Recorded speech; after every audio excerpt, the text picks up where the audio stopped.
Hi, I'm Gacek from Amazon, talking about block public access, trust safety verification of access control policies. The context of this talk is Amazon S3, which is an object storage service in the cloud. Think of it like malloc for the internet. It lets you store files of any size with high availability, high durability, and low cost. And what makes S3 really powerful is that it provides APIs, ways to program on top of S3. For example, here's the API to create a bucket. A bucket's where you store objects in S3. Once you have a bucket, you can then put objects into the bucket. You can see the contents of a bucket. You can call another API to get individual files or objects from the bucket. There's an API to delete objects, and so on.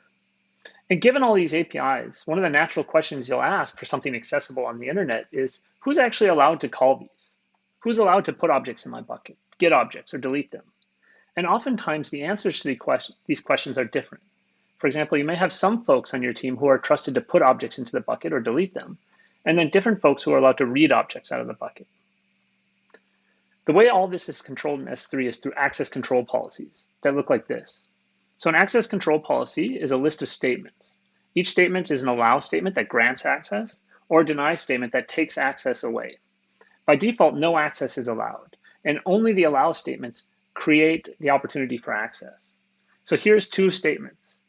The first allows access from principal 1, 2, 3 to perform any action on any resource in the bucket. The second statement allows anybody who's not the principal 4, 5, 6 to perform any get action on resources in the private folder of the bucket. Now, the way this works is when a request comes into Amazon, into S3, it has all this data associated with it.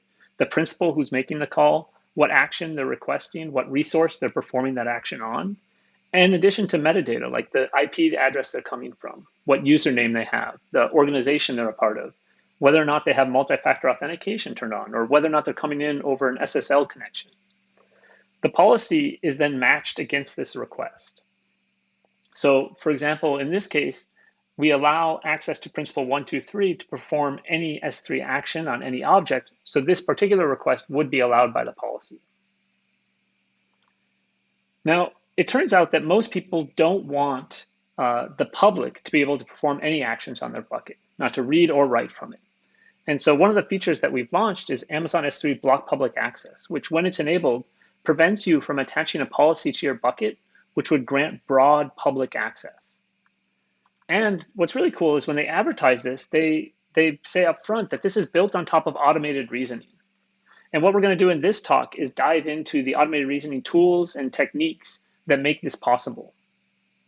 So to get started, we need to break down this notion of public, because it turns out it's a very difficult notion to deal with. Oftentimes we think of the public as this single unified thing.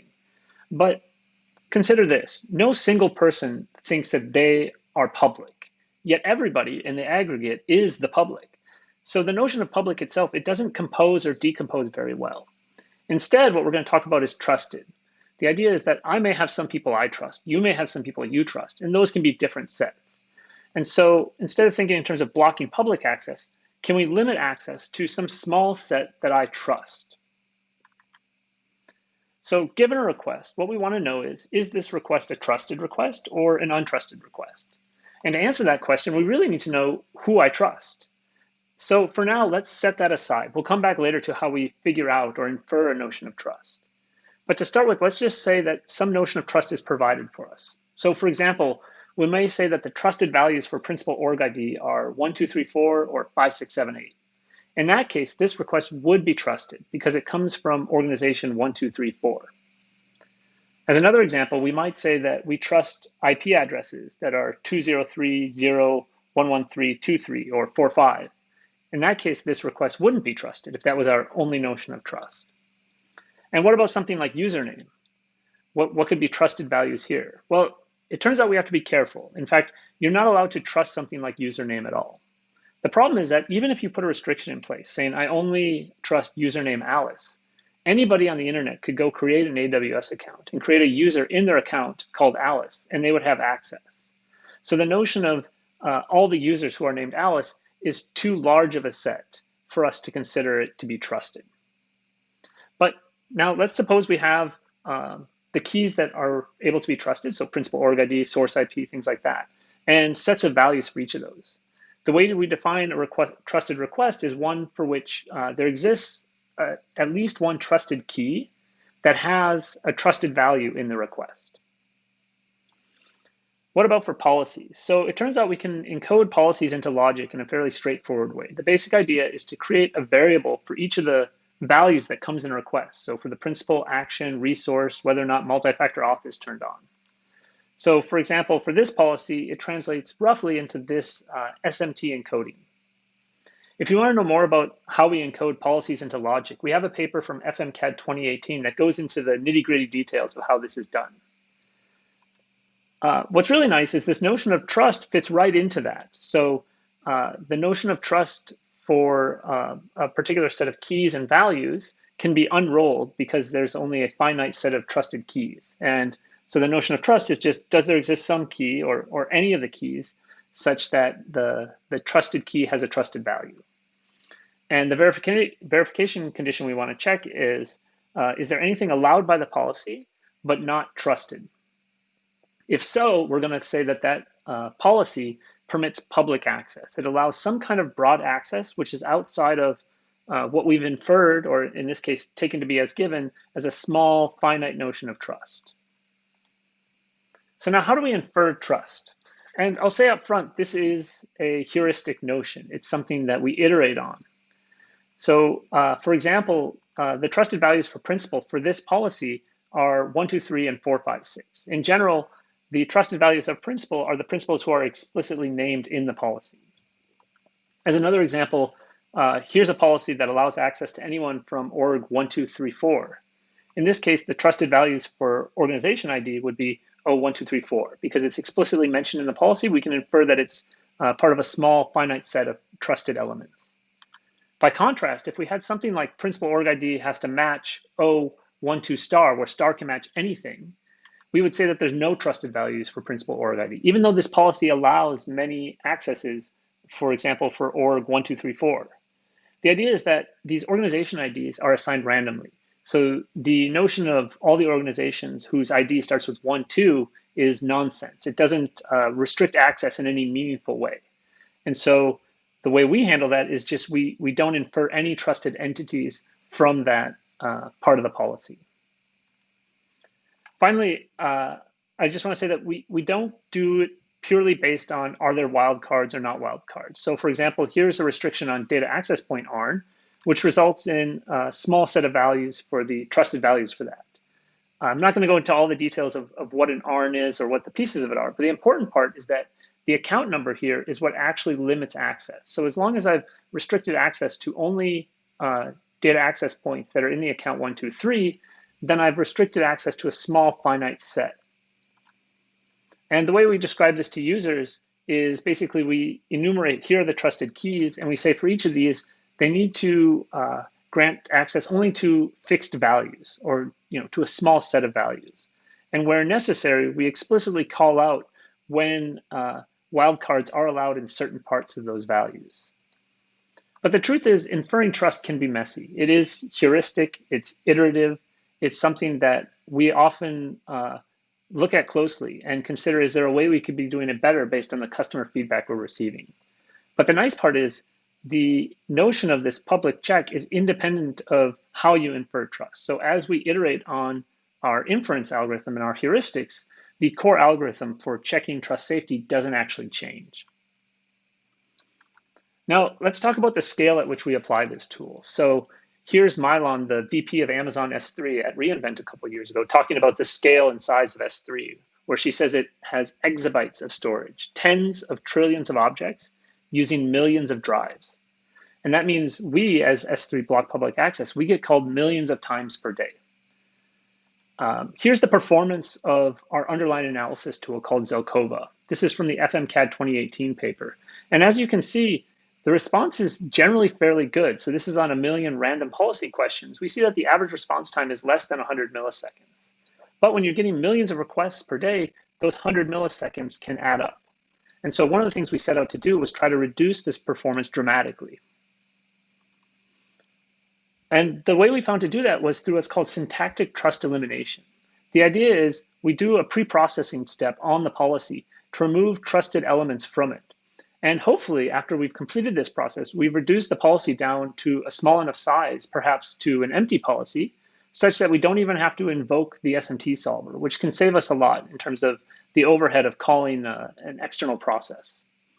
So here's an example of syntactically removing the trust for a particular condition key, like principal org ID. Here, 012 star is not trusted, so that stays in the policy, but 03456 and 5678, those are small fixed values, and so those are trusted and they're syntactically eliminated from the policy.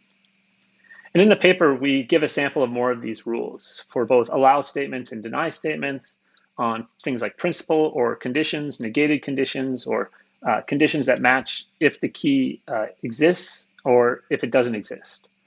And so, for example, here, if we have a principal who's allowed and that principal is trusted, then we can remove that syntactically from the policy. And if we get down to the point where there are no trusted principals left in a particular statement, we can rewrite it to the empty statement. And so this isn't as powerful as performing the SMT check, but it means that we rarely actually need to perform the SMT check. And we could add more logic here, but that would also introduce additional complexity. So in particular, for our syntactic trust elimination, we focus on the cases that occur most in practice, which is looking at single statements at a time, single conditions at a time, and not trying to infer relationships between different statements in the policy. We leave that kind of complicated logic for the SMT solver itself. And the results for this are really good. So here is the benchmark from the paper where we took roughly 20,000 sample policies and we compared the direct algorithm, so just taking the verification condition along with the translation of the policy versus the optimized version that does the syntactic trust elimination. And basically lower is better here in the graph. And what we can see is that for the vast majority of policies, the optimized algorithm is, runs in about 1 millisecond. And that's because it doesn't even have to invoke the SMT solver. We can syntactically pre-process the policy enough to reduce it to something that's trivially solvable. And then here, where you see this jump up in the graph, that's where the SMT solver is actually being invoked. And by contrast, if you look at the direct algorithm, it has to invoke the SMT solver much more often. So only in about 15% of cases can it avoid the call to the SMT solver, and in all other cases, it has to make the call. And even when they both make calls to the SMT solver, there's a gap in performance between the optimized and the direct algorithm. So the results for this are really encouraging. And now I actually want to focus on kind of the more abstract results. So not just hard numbers, but what is the actual impact and influence of this kind of work? And one of the ways to see this is how it's affecting other services. So here's AWS Secrets Manager. This is a service for storing secrets in the cloud. So things like usernames and passwords, credentials for a database, those kind of things. And here's a particular API to put resource policies. So this is, you have a secret in AWS Secrets Manager, and you want to attach a policy to it to share that secret with some other trusted entities. Now, obviously, secrets are by definition something you probably want to keep secret. And so you don't want to grant broad public access when you're putting a policy. And the way they do this is they have an argument in their API where you can say, oh, don't even allow a public policy to be attached. And when this argument is set to true, it invokes basically the same S3 block public access algorithm, but applied to AWS Secrets Manager. And if you go in the console, so this is like the web page where you interact with AWS, you can also set a resource policy there. But in fact, it's more restrictive there. They don't even allow you to attach a public policy. There's no Boolean flag for it. It's just always set to true. And if you try to attach a public policy, it tells you that this isn't allowed. You would need to go into the command line to set a public policy, which is probably not something you want to do anyway. As another example, Amazon S3 for Outposts was recently launched. So Outposts are like these racks that you can put in your data center that's like a piece of the cloud. That may seem a little counterintuitive since cloud computing means you're kind of getting out of the data center. But a lot of companies have latency requirements or data localization or regulatory requirements that require certain data to be stored directly in a particular country. And Amazon S3 on Outposts is basically Amazon S3 running on those AWS provided hardware racks. And what's really cool here is they don't even have a notion of block public access. They just say that you're not allowed to create public buckets. That's not a thing that can exist in Amazon S3 for Outposts. So this automated reasoning algorithm we've designed, it went from being something that you could enable to something that's enabled by default for things like Sequence Manager, to something that's like baked into the cake when it comes to Amazon S3 for Outposts. So it's become completely essential to the way we offer this service to customers. Another cool direction we've gone with this is at reInvent last year, we launched a tool called IAM Access Analyzer. So this is going away from just public, not public, and trying to break down who exactly are you trusting and what are you allowing them to do under what conditions. So it's like almost like a recursive version of block public access that really takes apart a policy and digs into who has access to what. This is a service that's available for free to all customers. And if you want to learn more about this, we had a paper at CAV 2020 that describes the stratified abstraction of access control policy. So the core algorithm that takes a policy and takes it apart into individual notions of trust, not just public or not public. If you want to know more about anything I've talked about, check out our Provable Security website. This has links to blog posts, articles, videos, lots of resources available to show how we're using automated reasoning to make AWS and cloud computing more secure. Thank you.